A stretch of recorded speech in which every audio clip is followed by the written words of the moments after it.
요한복음 1장 48절 43절인가요?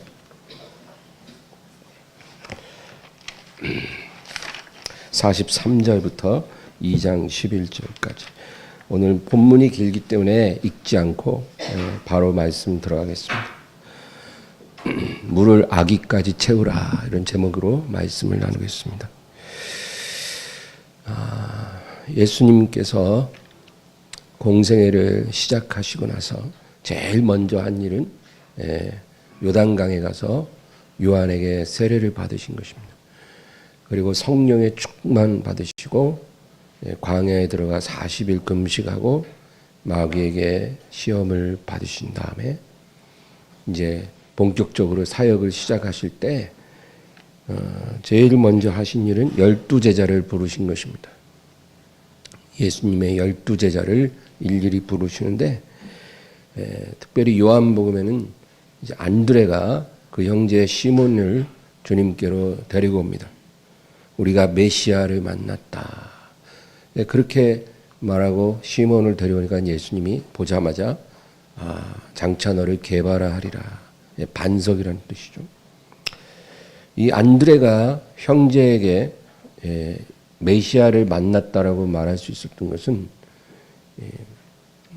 세례 요한의 증언이 있었기 때문입니다. 보라, 세상 죄를 집어가는 하나님의 어린 양이라. 그렇게 3일 동안 요한이 예수님을 증거하니까 그 말을 믿고 이제 메시아를 만났다라고 자기 형제에게 말을 한 것입니다. 그 다음에 빌립이 자기 친구 나다나엘에게 말을 합니다. 우리가 모세가 율법에 기록하고 많은 선지자들이 기록한 그분을 만났다. 누굽니까? 메시아죠. 메시아를 만났다는 것입니다. 43절에서 46절. 이튿날 예수께서 갈릴리로 나가려 하시다가 빌립을 만나 이르시되 나를 따르라 하시니 빌립은 안드레와 베드로와 한 동네 벳세다 사람이라.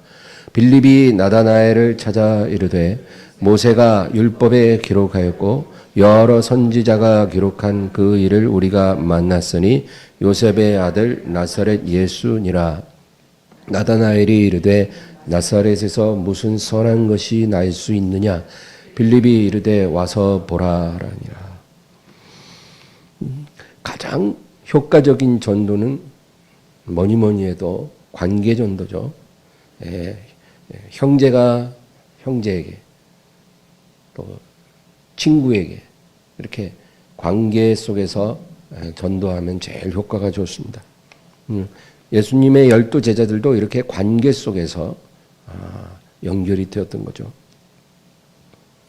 우리가 메시아를 만났으니 와서 한번 보라는 것입니다.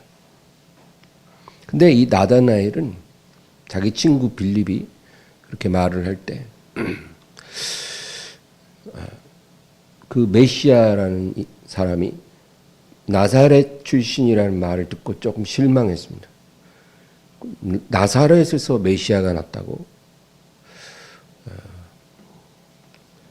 실망스러운 것입니다. 자기 상식선에서 메시아가 나사렛에서 날 것 같지 않았거든요. 거기다가 나사렛의 목수 요셉의 아들이라 그러니까 기대가 안 되는 것입니다. 여러분, 사람은 그 스펙이나 그 외모만 보고 다 알 수 없습니다. 우리가 그것은 참고로 하는 거지 그게 그 사람을 다 말해주지 않아요. 절대. 직접 경험해 봐야 그 사람을 알 수 있습니다. 그래서 그 스펙이나 외모만 볼 때는 잘 모르는데 경험해 보면 그 사람이 정확히 드러납니다. 47절입니다. 예수께서 나다나엘이 자기에게 오는 것을 보시고 그를 가리켜 이르시되 보라, 이는 참으로 이스라엘 사람이라 그 속에 간사한 것이 없도다. 성경에서 예수님이 어떤 사람을 처음 만나자마자 이렇게 좋은 평가를 내린 경우는 나다나엘이 유일합니다. 예수님은 모든 사람을 다 아시잖아요. 보자마자 이렇게 좋은 평가를 하신 경우는 나다나엘밖에 없어요. 어떤 백부장이 예수님을 굉장히 놀라게 하는 믿음을 보였어요. 주여 우리 집에 오심을 감당하지 못하겠으니 말씀으로만 하옵소서. 내 하인이 낫겠나이다. 그러니까 예수님이 그 말을 전해 듣고 사람들에게 말합니다. 내가 이스라엘 가운데서도 이만한 믿음을 본 적이 없다. 어떻게 이방인 백부장이 이런 믿음을 보일 수 있는가. 아주 굉장히 칭찬해 주셨습니다.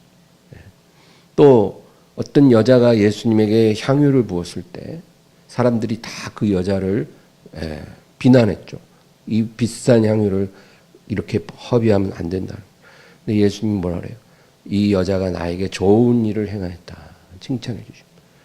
마르다의 동생 마리아가 예수님 발치에 앉아서 말씀에 집중하니까 예수님이 뭐라 합니까?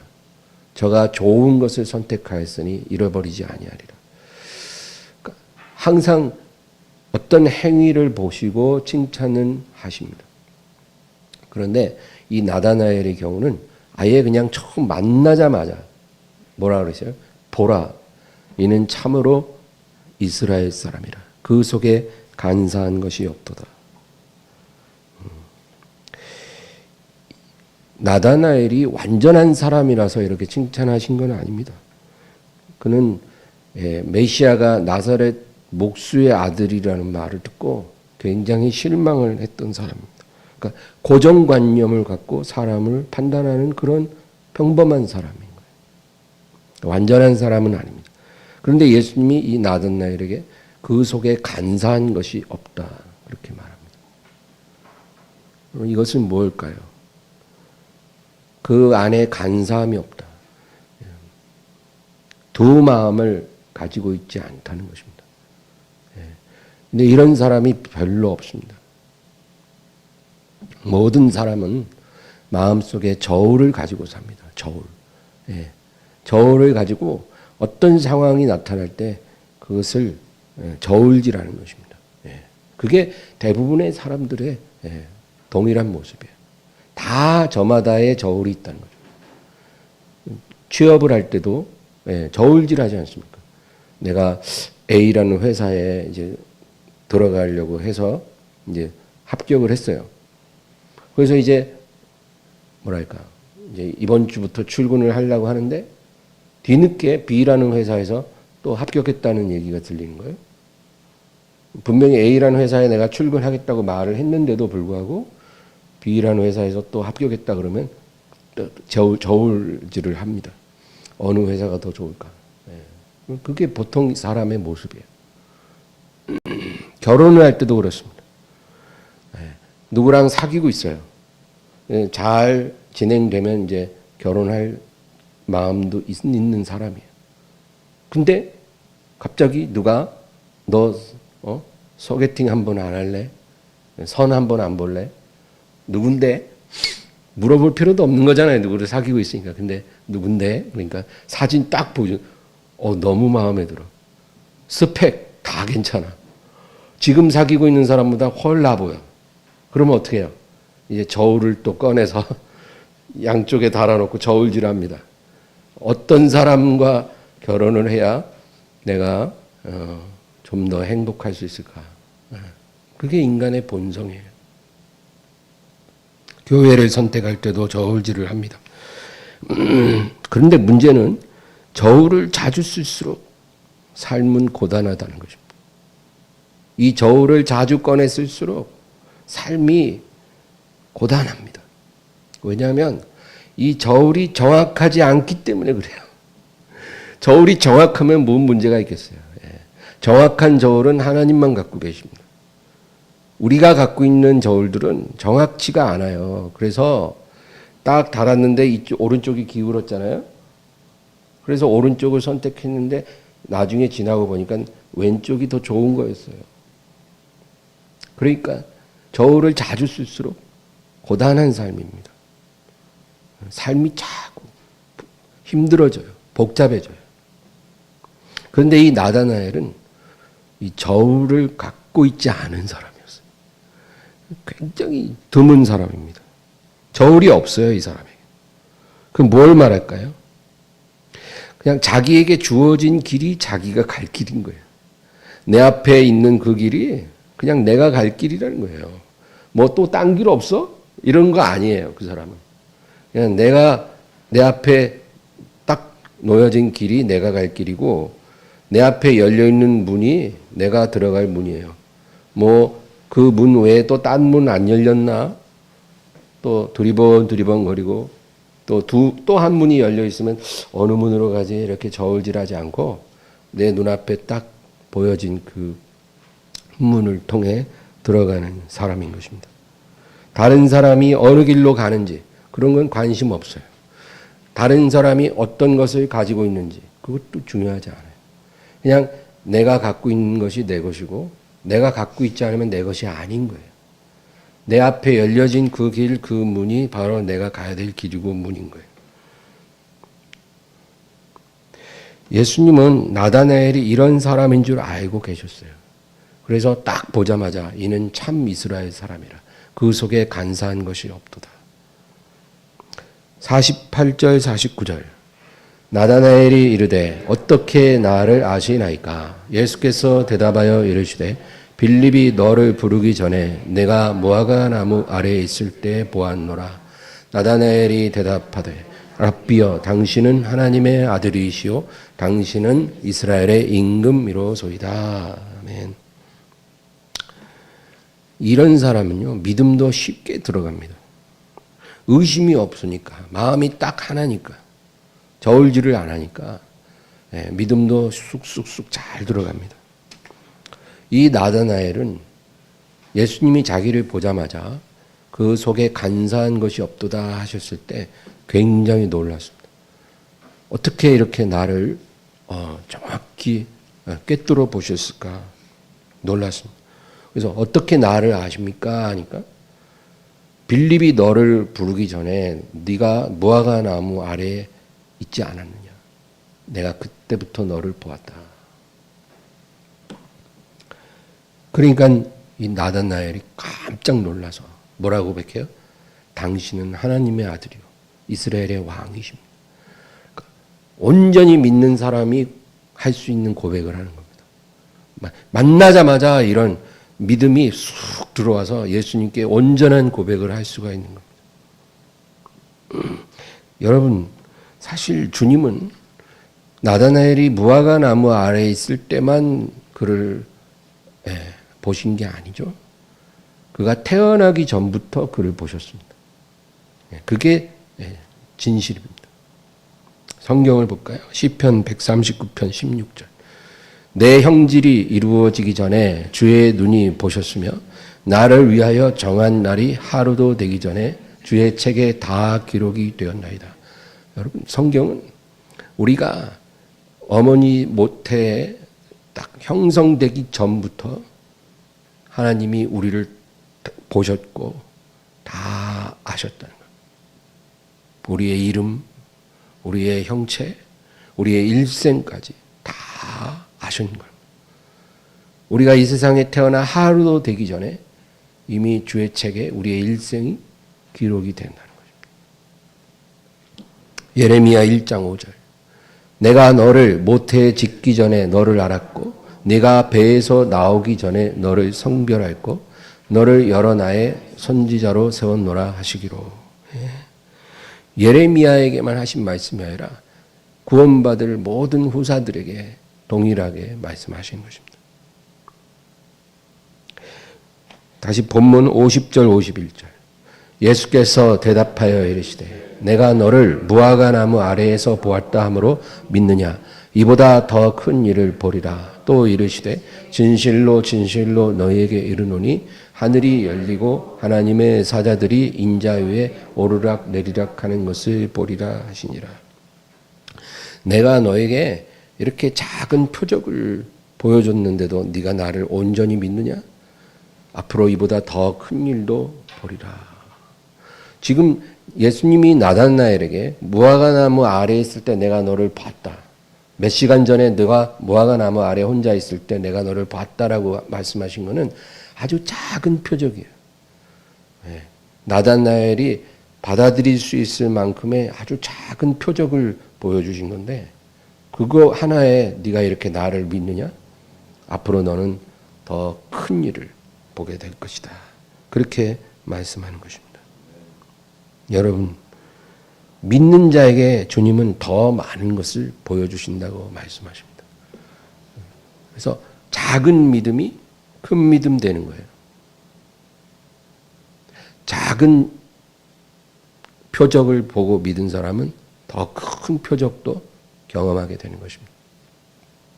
그러나 작은 불순종은 또 큰 불순종을 불러오겠죠.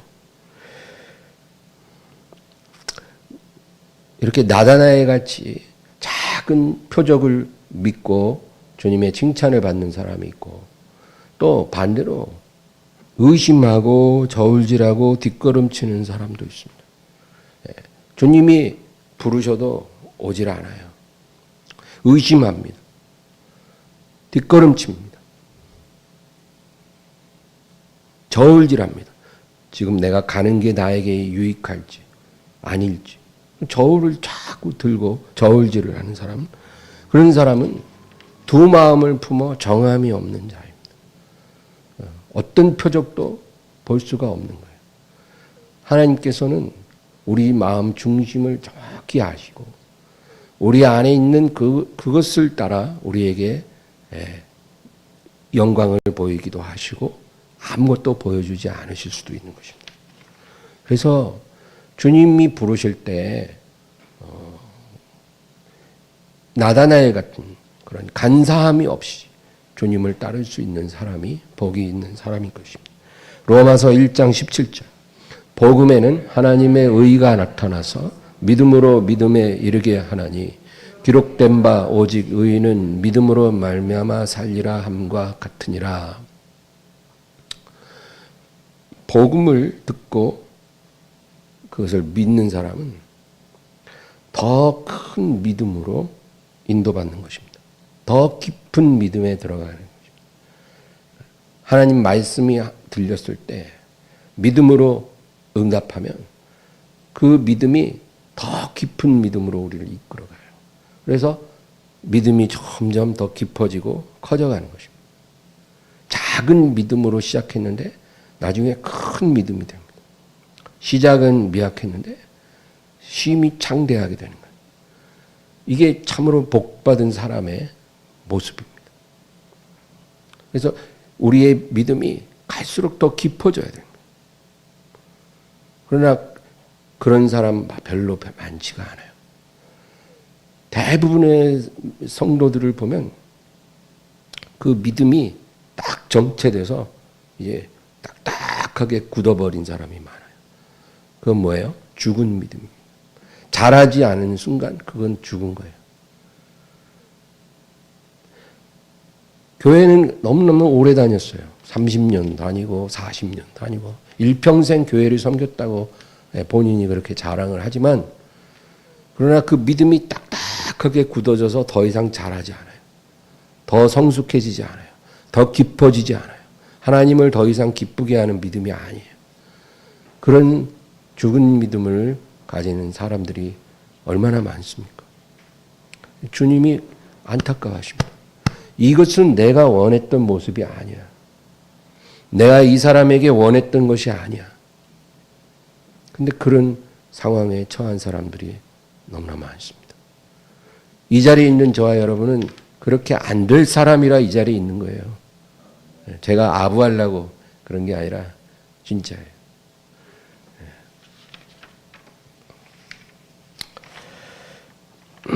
그래서 우리가 지금 믿음이 성장하고 있지 않다면, 더 깊어지고 있지 않다면 그를 돌이켜서 주님께 다시 돌아오는 게 그게 회개입니다.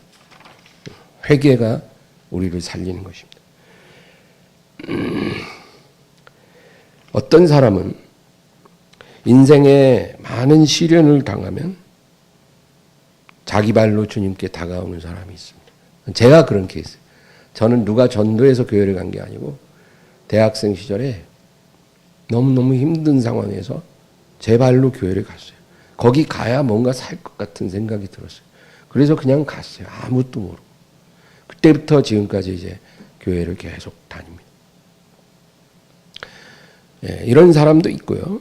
또 전도하는 말씀을 믿고 믿음을 갖게 되는 사람들도 있습니다. 예, 어떤 특별한 표적을 보지 않아도 말씀을 그냥 믿는 사람들이 있어요. 또 작은 표적, 나다나엘 같이 이런 작은 표적을 보고 확실하게 믿는 사람이 있고, 또 큰 표적을 통해 믿는 사람도 있습니다. 누가 대표적이냐면 바울입니다. 바울은 복음을 극심하게 박해하는 사람이 다메섹으로 가다가 아예 그냥 한 방에 꼬꾸라졌어요. 강한 빛을 보고 눈이 멀고 예수님의 음성을 들었어요. 그리고 깨졌어요. 이렇게 큰 표적으로 거꾸러지는 사람들도 있습니다. 이 각 사람마다 믿음이 심어지는 하나님의 계획이 다른 것입니다. 누가 누구보다 우월한 게 아니라 한 사람 한 사람을 하나님이 택하시고 부르실 때 그 사람을 부르는 계획이 다 다른 거예요. 그래서 저와 여러분이 주님께 나오게 된 계기가 다 다를 것입니다. 그런데 어떤 방법으로도 믿지 않는 사람들도 있습니다. 인생의 시련이 끝없이 몰아쳐도 아주 완강한 암소처럼 버티는 사람들이 있어요. 주인이 막 끌어도 끌려오지 않는 암소와 같다는 거예요. 그런 표현이 성경에 나옵니다. 호세아 4장 16절. 이스라엘은 완강한 암소처럼 완강. 이제 여호와께서 어린 양을 넓은 들에서 먹임같이 그들을 먹이시겠느냐. 못 먹이죠. 예? 어린 양들은 지팡이와 막대기로 탁탁탁 치면 잘 따라오니까 푸른 조장에서 먹일 수가 있지만 완강한 암소처럼 따라오질 않은데 어떻게 먹입니까? 이스라엘이 그렇게 완강하다는 거예요. 근데 인생의 시련이 계속 몰아쳤는데도 점점 밑바닥으로 내려가는 거죠. 이게 나선형으로 조금씩 추락하는 겁니다. 그래도 완강하게 복음을 거부하고 회개하지 않는 그런 사람들도 있다는 거죠. 아무리 전도를 해도 안 됩니다. 주님의 손길을 느낄 만한 어떤 사건이 주어졌어도 그 문제만 해결되면 그냥 빠이빠이 하는 사람들도 많이 있어요. 교회를 왔다 갔다 해요. 그런데 언제 오냐면 문제가 있을 때 옵니다. 너무 괴로울 때 교회로 와요. 그래서 목사님한테 상담도 하고 기도도 받고 사람들에게 막 눈물 흘리면서 나 너무 힘드니까 기도해 주세요. 그래서 막 사람들이 기도도 해주고 이제 그래요. 그런데 이제 문제가 이제 해결이 됐어요. 이제 숨통이 트이고 아주 편안한 상황이 됐어요. 안 나옵니다. 왜 이렇게 안 나오냐 그러면 뭐가 그렇게 바빠요.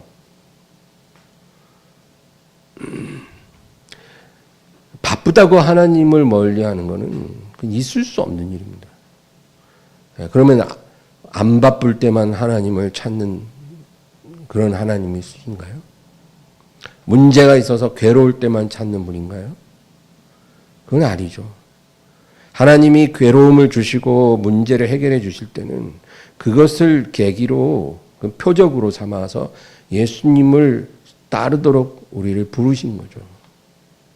근데 문제 딱 해결되자마자 빠이빠이 하고 멀어집니다. 그러다 또 문제 생기면 또 가까이 오고 해결되면 또 멀어지고 평생 그거를 무한 반복하는 사람들도 많이 있습니다. 구원받을 사람은 정해져 있는 게 맞는 말 같아요. 하나님이 구원할 사람은 표적이 없어도 말씀을 믿고 순종하는 사람입니다. 그래서 도마에게 보지 않고 믿는 자가 복이 있다. 그렇게 또 말씀하신 것입니다. 하나님이 복음의 빛을 비춰주십니다. 모든 사람에게 빛을 비춰주십니다. 햇빛이 모든 사람에게 비치는 것처럼 구원의 빛도 모든 사람에게 비춰지는 것입니다. 하나님이 이쁜 사람에게만 햇빛 주고 이쁘지 않은 놈들은 햇빛 안 비치게 하고 그러신 하나님이 아니죠. 구원의 빛도 마찬가지예요. 다 비춥니다. 그런데 왜 구원을 못 받을까요? 빛보다 어둠이 더 좋은 거예요. 이런 사람에게는 해줄 수 있는 게 아무것도 없어요. 빛이 좋은데 빛을 못 본 사람에게는 빛이 은혜지만 빛이 있어도 빛보다 어둠이 더 좋다는 사람에게는 하나님도 더 이상 해줄 수 있는 게 없는 거예요. 요한복음 3장 18, 19절. 그를 믿는 자는 심판을 받지 아니하는 것이요 믿지 아니하는 자는 하나님의 독생자의 이름을 믿지 아니함으로 벌써 심판을 받은 것이니라. 그 정죄는 이것이니 곧 빛이 세상에 왔으되 사람들이 자기 행위가 악함으로 빛보다 어둠을 더 사랑한 것이니라. 빛보다 어둠을 더 좋아하는 게 문제예요. 빛이 비춰져도 그걸 거부하는 것입니다. 빛을 좋아하지 않아요. 어둠을 더 좋아해요. 어둠을. 그러니까 교회를 안 오는 거예요. 교회에 가면 빛이 있거든요. 빛이 불편하니까 교회를 안 오는 거예요. 어둠에 있는 게 더 좋은 거예요. 목사에게 와서 자기의 괴로움을 상담하는 사람들은 빛을 원하기 때문에 목사에게 와서 상담을 하는 거예요. 그러면 빛을 봅니다. 하나님이 그 사람에게 은혜를 베풀어 주셔요. 근데 목사에게 와서 상담을 안 해요. 일부러. 왜? 빛이 비치는 걸 아니까. 지금은 빛을 보고 싶지 않은 거예요. 지금은 좀 더 어둠 가운데 살고 싶은 거예요.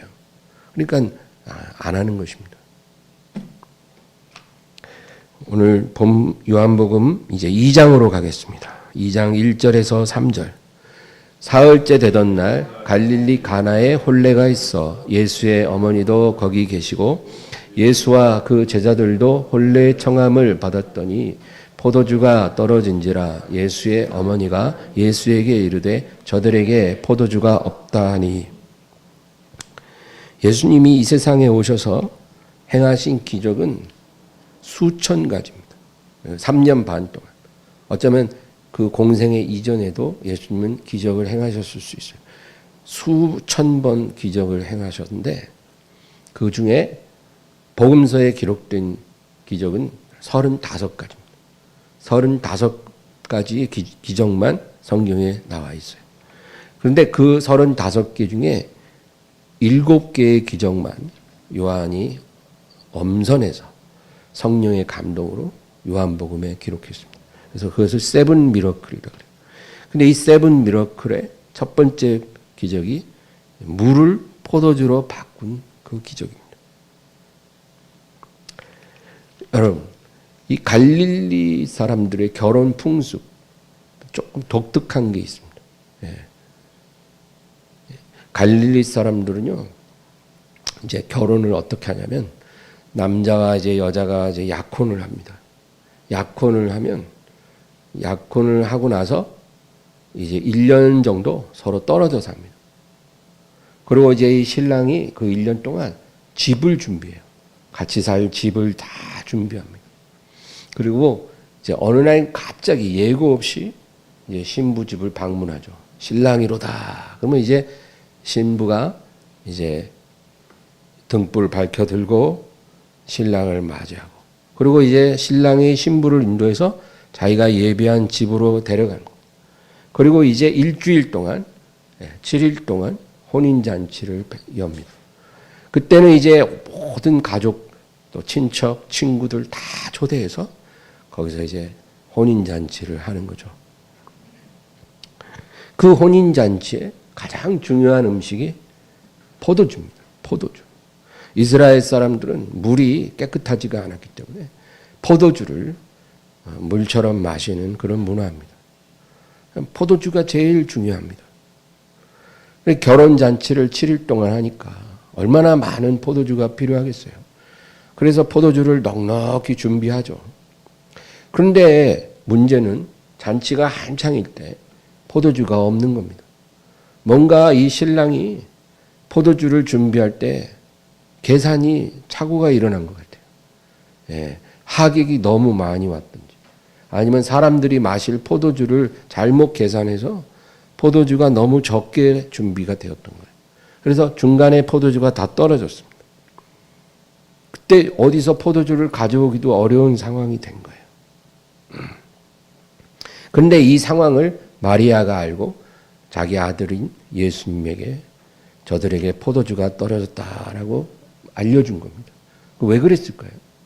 아마도 이 마리아는 이 혼인잔치에 초청을 받을 때 신랑 측 친척으로 초대를 받았을 거예요. 신랑 측 친척으로 이제 초대를 받았기 때문에 이 신랑이 처한 이 공경을 보고 그냥 외면할 수가 없는 거예요. 너무 안타까운 거예요. 지금 이 신랑이 당한 상황은 너무나 정말 심각한 상황이에요. 왜냐하면 결혼을 할 때 1년 동안 신랑이 준비를 하지 않습니까? 그리고 이제 결혼식이 이제 시작이 됐는데 제일 중요한 포도주가 택도 없이 부족하다면 이 신부 측 가족들이 이 신랑을 어떻게 보겠어요? 신랑이 준비성도 좋고, 수완도 좋고, 아주 철저한 사람이면 신뢰가 딱 가죠. 우리 딸을 맡겨도 되겠군. 근데 이게 말이에요. 1년간 준비했다는 결혼식에 혼인잔치에 포도주가 다 떨어졌으니, 저런 놈에게 우리 딸을 맡겨갖고 되겠나? 이런 생각이 안 들겠냐고요. 그러니까 이제 완전히 신랑은 망신살이 뻗친 거예요. 그러니까 그 친척인 마리아가 너무 안타까워서 예수님에게 그것을 얘기한 것입니다. 이 마리아는요, 그 예수님을 동정녀의 몸으로 낳았고요. 그리고는 이제 요셉과의 정상적인 부부 관계를 통해서 5명의 자녀를 낳았어요. 그래서 예수님의 동생이 5명이 있습니다. 또 여동생도 있어요. 그런데 그 남편 요셉은 일찍 죽었어요. 그래서 일찍 남편을 여의고 그리고 자녀들을 혼자 키우는 겁니다. 그때 장남인 예수님이 마리아에겐 엄청난 힘이 됐어요. 예수님은 너무나 침착하고 지혜롭고 유능하고 어떤 상황에서도 당황하는 법이 없는 그런 아들이에요. 그래서 집안에 어려운 일이 생기면 남편이 없는 그 자리를 장남이신 예수님이 다 맡아서 다 집안의 어려운 문제를 잘 은혜롭게 해결하고 그리고 동생들도 잘 권면해서 이렇게 집안을 이끌어가고 있었을 거예요.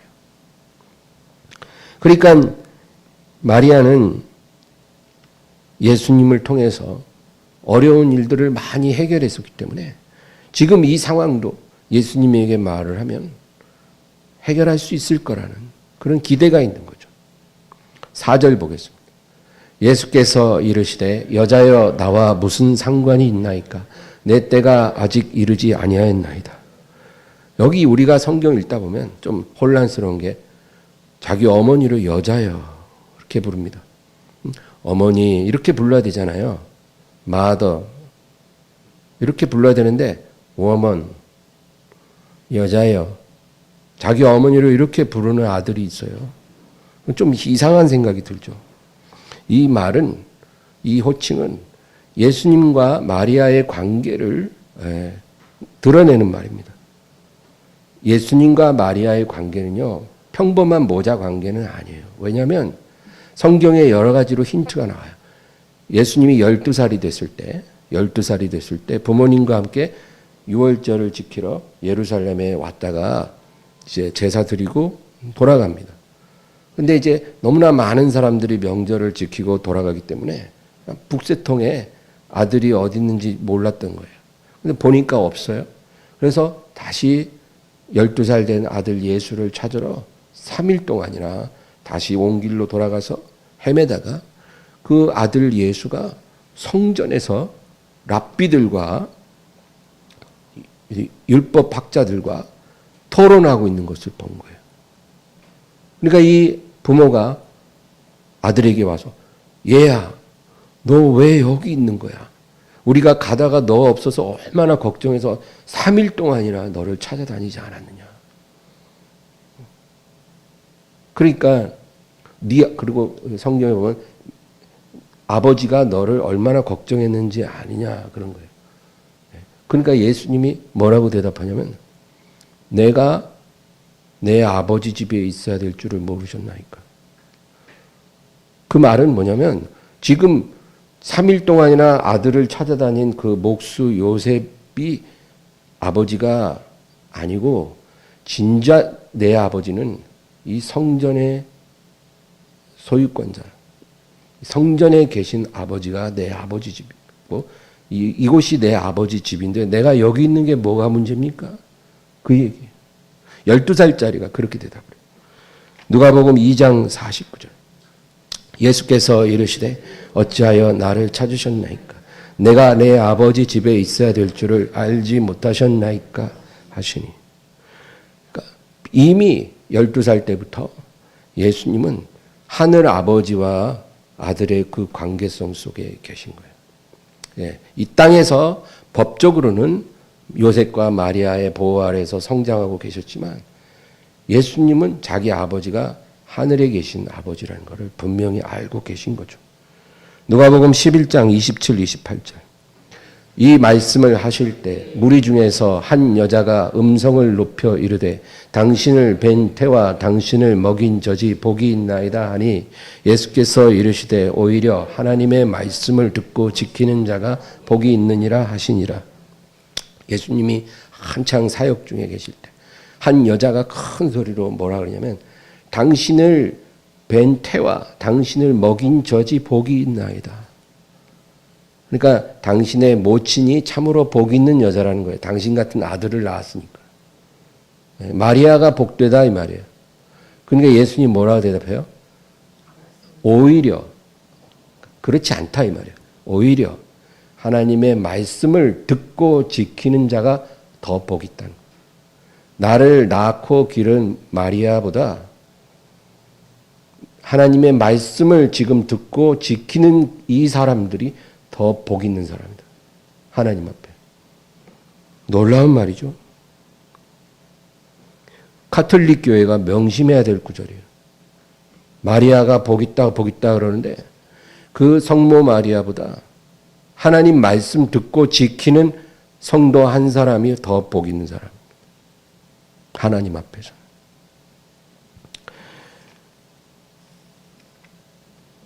그러니까 예수님은 자식의 육신의 혈육들을 무시하지는 않았어요. 그러나 그들과는 거리를 딱 두신 겁니다. 관계를 그렇게 분명히 설정하고 계십니다. 하나님 말씀을 듣고 지키는 자들이 더 나와 가까운 사람들. 이 사람들이 진짜 나의 패밀리. 내 육신의 어머니, 형제들보다 이 사람들이 나의 패밀리다. 마태복음 12장 46에서 50절. 예수께서 무리에게 말씀하실 때 그의 어머니와 동생들이 예수께 말하려고 밖에 섰더니 한 사람이 예수께 여짜오되 보소서 당신의 어머니와 동생들이 당신께 말하려고 밖에 서 있나이다 하니 말하던 사람에게 대답하여 이르시되 누가 내 어머니며 내 동생들이냐 하시고 손을 내밀어 제자들을 가르쳐 이르시되 나의 어머니와 나의 동생들을 보라. 누구든지 하늘에 계신 내 아버지의 뜻대로 하는 자가 내 형제요 자매요 어머니이니라 하시더라. 예. 그러므로 마리아는 비록 예수님을 처녀의 몸으로 잉태하고 출산한 복된 여자이지만 예수님에게 있어서 더 이상 특별한 존재는 아닙니다. 그냥 예수님을 낳은 그 사명을 감당한 여인일 뿐이죠.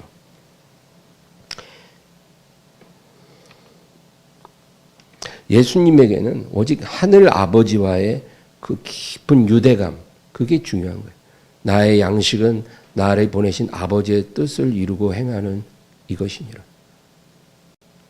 오로지 아버지의 뜻을 행하기 위해 이 땅에 오시고 아버지의 뜻을 이루기 위해 예수님의 모든 삶을 다 들이셨어요. 그리고 아버지의 뜻 안에서 예수님은 죽으시고 부활하시고. 그러니까 거기에 마리아가 끼어들 수 있는 여지는 없어요. 마리아는 결코 특별하지 않습니다. 그냥 구원받은 한 사람의 성도일 뿐이에요.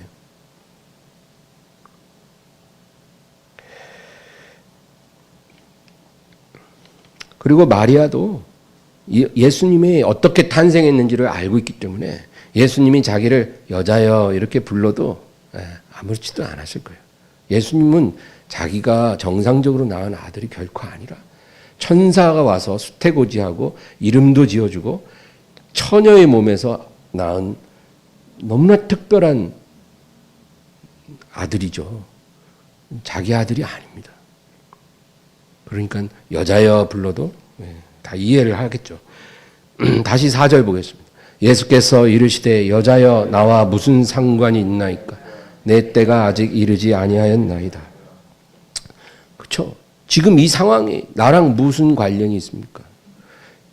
혼인집 신랑이 준비를 잘못해서 포도주가 모자라는데 지금 이 상황을 내가 해결해 줄 아무 이유가 없다는 것입니다. 여러분, 어떤 상황에 어떤 문제라도 하나님이 해결해 줘야 될 의무는 없어요. 어떤 사람이 자기 형이 자기와 유산을 동등하게 나누게 해달라고 예수님께 부탁하니까 예수님이 그 사람을 책망했습니다. 누가 나를 너희의 유산 나누는 자로 세웠느냐. 삼가 탐심을 물리쳐라. 거절하신 겁니다. 우리의 삶의 어떤 문제들도 다 해결해 줘야 될 의무는 없습니다.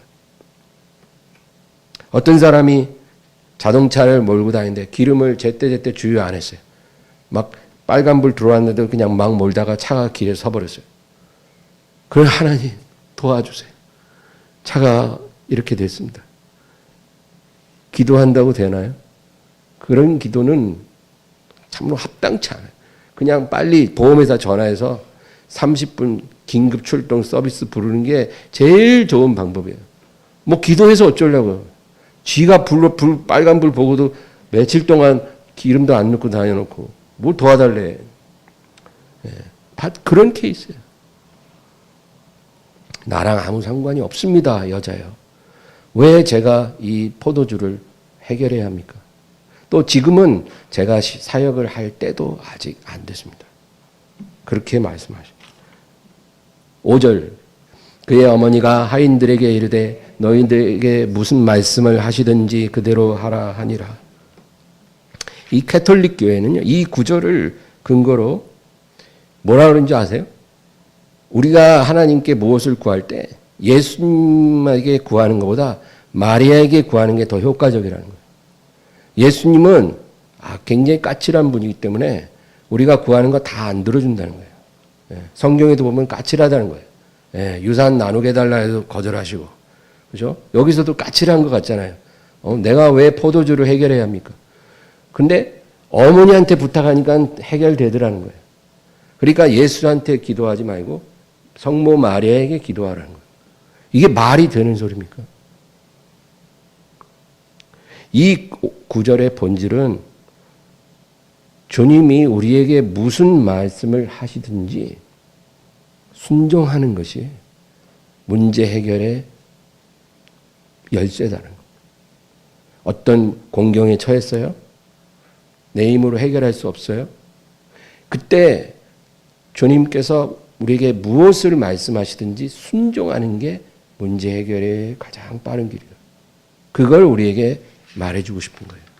그러니까 마리아가 예수님이 그렇게 까칠하게 대답을 하셨는데도 하인들에게 말합니다. 저분이 너희에게 뭐라고 하든 그대로 묻지도 말고 따지지도 말고 그대로 하라는 거예요. 그대로 하기만 해. 그렇게 하인들에게 말을 해놓은 것입니다. 6절에서 10절 거기에 유대인의 정결 예식을 따라 두세 통 드는 돌 항아리 6이 놓였는지라. 예수께서 그들에게 이르시되 항아리에 물을 채우라 하신즉 아기까지 채우니 이제는 떠서 연회장에게 갖다 주라 하심에 갖다 주었더니 연회장은 물로 된 포도주를 맛보고도 어디서 났는지 알지 못하되 물떠온 하인들은 알더라.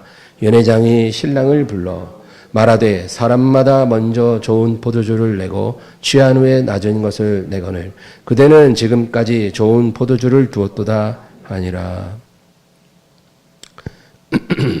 유대인들은요, 그 각 가정의 대문 옆에 마당에 돌 항아리에 물을 담아 놓습니다. 왜냐하면 그건 건조하고 먼지가 많은 지역이죠. 또 샌들을 신고 다닙니다.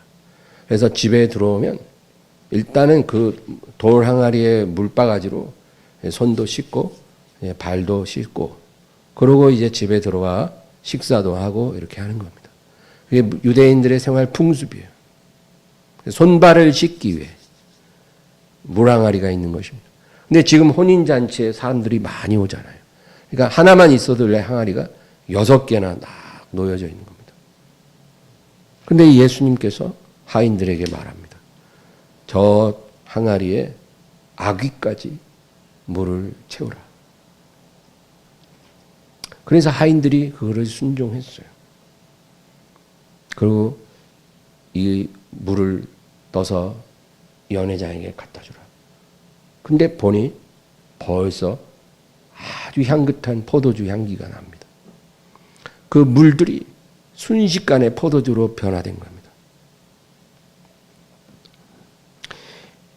물 항아리에 물을 아귀까지 채우라고 할 때 순식간에 그것이 극상품의 포도주로 변할 것이라고 아무도 생각을 못했을 것입니다.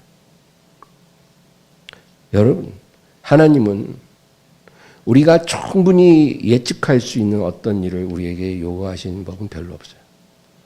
하나님이 우리에게 어떤 말씀을 하실 때는 내 이성으로 상식으로 내 판단으로 이해되지 않는 것을 항상 하나님이 우리에게 말씀하신다.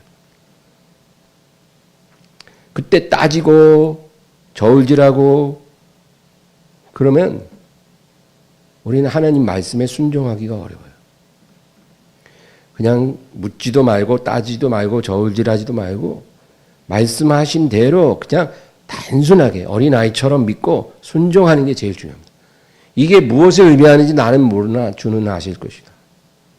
그리고 그냥 순종하는 거예요.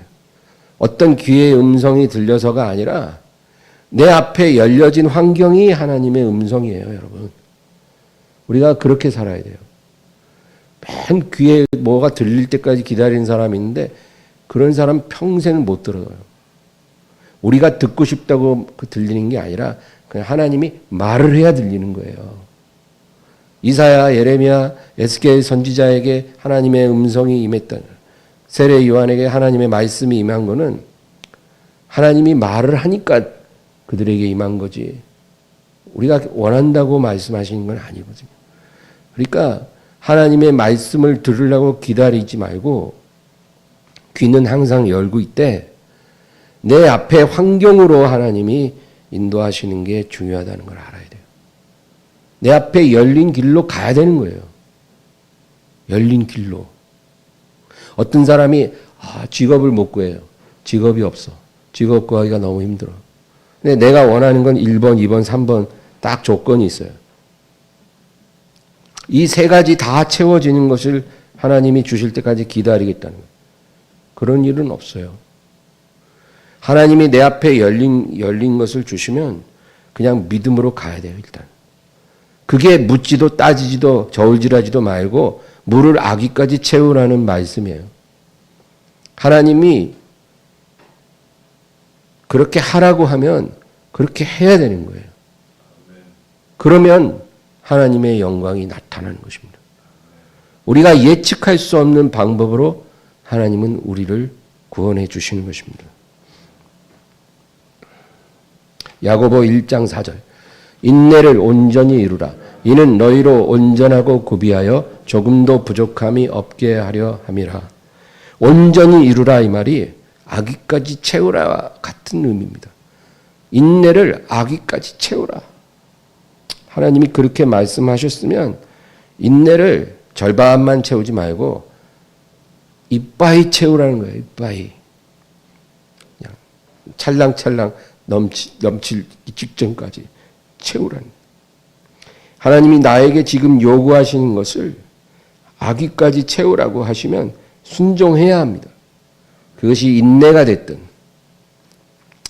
하나님의 말씀이 됐든 저는 이 말씀을 준비할 때 네 안에 나로 채우라는 하나님의 세미한 음성을 들었어요. 네 안에 나로 채우라. 네가 나를 알고 있지만 너의 안에 내가 꽉 차야 한다는 거예요. 그렇게 하는 것이 지금 나의 모든 괴로움을 해결할 수 있는 가장 빠른 길입니다. 이제 오늘 마지막 절 2장 11절 읽겠습니다. 예수께서 이 표적을 갈릴리 가나에서 행하여 그의 영광을 나타내심에 제자들이 그를 믿으니라. 이 제자들, 지금 혼인잔치에 초대받은 제자들 5명이에요. 베드로, 요한, 안드레, 나다나엘, 빌립. 이 5명의 제자들이 처음에 예수님을 믿은 것은 세례 요한의 증거를 통해서 또 이 무화과 나무 아래 있는 것을 보았다라는 그 작은 표적을 보고 믿었어요. 근데 이 갈릴리 가나의 혼인잔치에서 예수님이 보여주신 표적을 보고 더 그 믿음이 이제 깊어진 것입니다. 여러분, 믿음은 주님이 말씀하시는 대로 순종하는 것입니다. 그게 믿음의 본질이에요. 어떤 교회 직분이 믿음이라고 생각하는 사람들이 있어요. 권사님이면 믿음 좋고 성도면 믿음 약하고 장로님은 믿음 크고 집사면 조금 작고 이렇게 생각하는 사람들이 많이 있어요. 교회 직분이 믿음이 아닙니다. 교회에 얼마나 오래 다닌 것이 믿음 말하는 게 아닙니다. 내가 교회에서 지금 무슨 일을 하고 있는지도 우리 믿음을 말해주지 않아요. 내가 가지고 있는 성경 지식도 그것이 믿음을 말하는 건 아닙니다.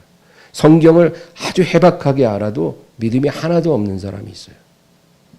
믿음은 주님이 뭐라고 하시든지 순종하는 것, 그게 믿음입니다. 그게 안 되면 믿음이 없는 거예요. 간단합니다. 목사도 이게 안 되면 믿음이 없는 거예요. 주님 앞에서는. 그러므로 이 믿음은 교회에 나온 지 일주일밖에 안 된 사람도 가질 수 있는 것입니다. 말씀하신 대로 순종할 수 있는 거예요. 교회에 딱 일주일 됐는데 갑자기 마음속에 다른 건 몰라도 주일날은 딴 데 가지 말고 교회에 오너라. 이런 하나님의 부르심을 느꼈어요. 그래서 자기 혼잣말처럼 이제 내가 믿기로 했으니까 내가 일요일 날은 딴 데 안 가고 교회 갈게요, 하나님. 이렇게 자기가 결심을 한 거예요. 그리고 그 결심을 끝까지 잘 지킨다는 거죠. 그게 믿음이에요, 그게. 이 사람 믿음이 없는 게 아니라 있는 거예요.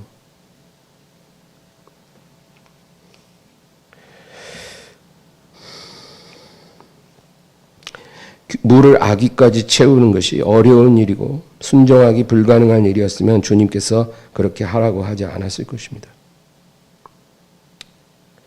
그러므로 주님이 우리에게 무슨 말씀하시든지 물을 아기까지 채우라 하면 묻지 말고 따지지 말고 저울질하지 말고 말씀대로 순종하며 살기를 주의 이름으로 축원합니다. 하나님 아버지 감사합니다. 오늘 이 혼인잔치에 일어난 놀라운 기적을 통해서 내 삶에도 주님의 음성에 온전히 순종하는 역사가 있게 하여 주시옵소서.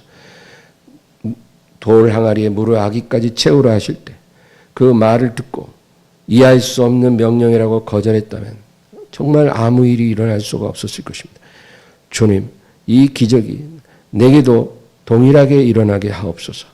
주의 음성에 완강한 암소가 되지 말고 온순한 양이 되어 목자의 음성을 듣고 순종하는 저희들이 다 되게 하여 주시옵소서.